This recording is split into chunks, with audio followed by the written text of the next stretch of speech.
Brought to you by the Cool Fat Burner, the world's first brown fat weight loss device. Hey everyone, we just wrapped up a nearly 4-month-long experiment involving before and afters of DEXA scans, indirect calorimetry readings, and hormonal profile testing, all culminating in 3 separate experiments, videos, related blog posts. The first will be about the Cool Gut Buster and the spot reduction of stomach fat. The second will be about the resting metabolic rate, especially as it pertains to the cold adapted state. And the third will be about body recomposition and hormone levels. Alright, let's see what happened. Okay, so this video and experiment was about the cold adapted state and your resting metabolic rate. Does being cold adapted raise your resting metabolism? Let's quickly define your resting metabolic rate, sometimes called your resting energy expenditure. This is the number of calories you burn when completely at rest. So if you were to lie down all day, this is how many calories you would burn. And of course it's usually measured while lying down. No exercise, no cold exposure, no food, nothing that could raise your metabolism. Your resting metabolic rate comes largely from the organs, the brain, heart, liver, kidneys. They're working 24/7, so they are burning a lot of calories. Skeletal muscle burns around 8 calories per pound per day. That is at rest. So if you carry 100 pounds of muscle, that's 800 calories per day you're going to burn at rest from your muscles. Even fat burns around 3 calories per pound per day. This is regular white fat, not brown fat. So the conclusion to be drawn from that is when you lose weight, even if it's just fat you lose, your metabolism tends to go down. You have less tissue to feed, and even fat, even white fat, does require some calories to maintain itself. It may be helpful to compare your resting metabolic rate to your daily energy expenditure, what most people think of as their metabolism and burning calories. Things like exercise, which of course can burn calories, cold exposure, what the Cool Fat Burner and Cool Gut Buster are all about. There's NEAT, the non-exercise activity thermogenesis, just walking around carrying things throughout the day. There's the thermic effect of food. Protein, for example, 25 to 30% of the calories in protein are used up in digesting it.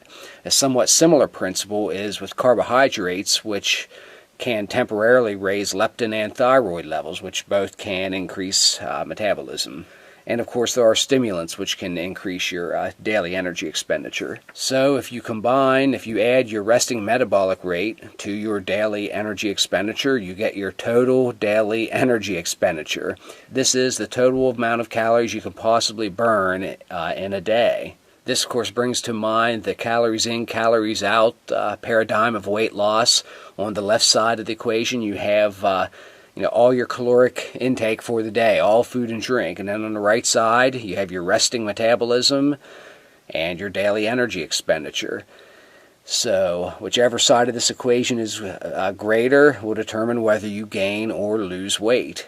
Okay, so let's define the cold adapted state. What does it mean to be cold adapted? Whenever you engage in cold thermogenesis at high enough an intensity over a period of time, the benefits of cold thermogenesis begin to function all the time, automatically, even on days when you don't engage in cold thermogenesis.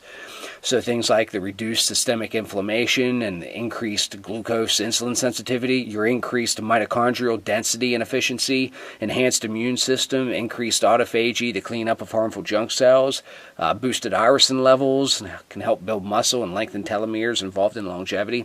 All of those traits and attributes are functioning at an elevated level above normal, above what a non-cold adapted person experiences once you're cold adapted. So the question then, does being cold adapted also raise your resting metabolism?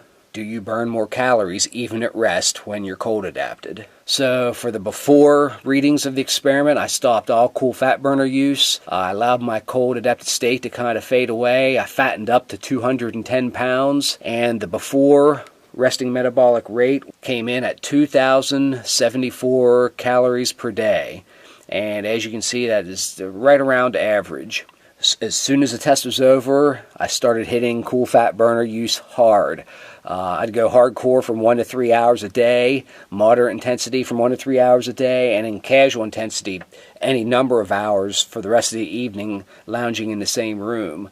Probably an average of 4 to 5 hours a day, but sometimes I'd go as long as 12 hours a day, 12-hour long sessions. Within a few weeks, my cold adapted state returned to full force. We had a record-breaking cold winter. I could throw on both devices, go out in sub-freezing temperatures, and barely have goosebumps. So 8 weeks later, from January 16th to March 16th, after having regained the cold adapted state, after having lost 14 pounds, I went and took the after test, and my resting metabolic rate shot up to 2,477 calories a day.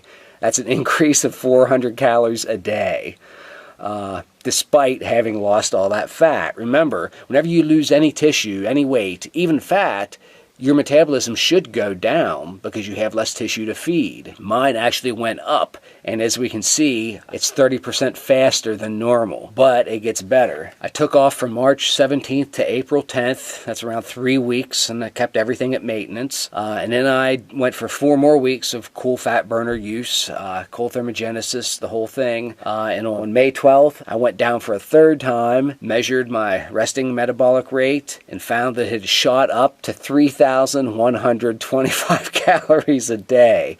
That's 65% above normal. That means that when I'm cold adapted, I'm burning more calories at rest than most people do all day, even after adding in their exercise and other daily activities. And of course, this immediately harkens back to the whole how I eat junk food and lose weight video, where I was able to eat more and more garbage, junk food, and yet kept losing weight. So the immediate question that pops in mind is, well, where is this massive calorie burn coming from? What specifically is happening physiologically to explain all this? Well, we've talked before about the various levels of cold thermogenesis, and we demonstrated in the lab the related calorie burn numbers from casual to moderate up to hardcore. We've also proven the cool fat burner can activate brown fat and keep it active for long after the session ends, and that corresponds to my personal experience of having increased sensations of heat, sometimes, well, frequently up to 10-12 hours later, sometimes even longer. And again, there's the study of the constitutionally lean women who have active brown fat at room temperature 24 hours a day. So here's my guess as to what, at least in part, was going on. One, I frequently do my cold thermogenesis sessions in the evening. I wore the cool fat burner the night before, so I could have had some residual increased heat production, brown fat activity, even through into the next morning.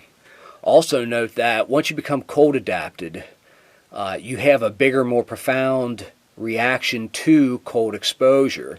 So even though you can see in the pictures I was dressed warmly, in what to me felt like normal temperatures, it was actually like 40 degrees out, at least for the middle test. So perhaps I had some incidental, accidental, tangential, ambient cold exposure going on. Cold thermogenesis kicked in even though I felt normal, because I was cold adapted.